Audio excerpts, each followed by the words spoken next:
കൊല്ലം കടയ്ക്കലിൽ നിന്ന് കൈവിലങ്ങുമായി ചാടിപ്പോയ പ്രതികളെ പോലീസ് പിടികൂടി.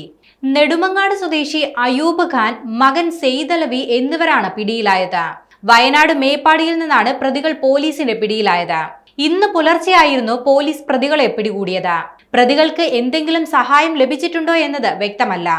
തെളിവെടുപ്പിനിടെയായിരുന്നു കൈവിലങ്ങുമായി പ്രതികൾ ചാടിപ്പോയത്. പാലോട് പോലീസ് സ്റ്റേഷനിലെ മോഷണക്കേസ് പ്രതികളാണ് ഇരുവരും.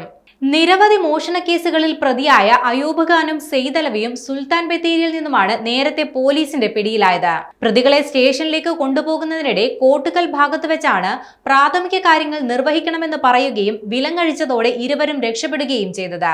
വനമേഖലയിലടക്കം ഡ്രോൺ ഉപയോഗിച്ച് പോലീസ് വ്യാപക തിരച്ചിൽ നടത്തിയെങ്കിലും പ്രതികളെ കണ്ടെത്താൻ കഴിഞ്ഞില്ല. CCTV കേന്ദ്രീകരിച്ചും അന്വേഷണം നടത്തി.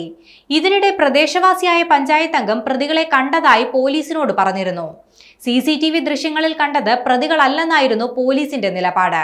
ഒടുവിൽ കൊട്ടാരക്കര ഷാഡോ പോലീസിന് ലഭിച്ച രഹസ്യ വിവരത്തിലാണ് ഇരുവരും മേപ്പാടി ചുങ്കത്തറയിലെ വീട്ടിൽ ഒളിവിൽ കഴിയുന്നതായി അറിഞ്ഞത്.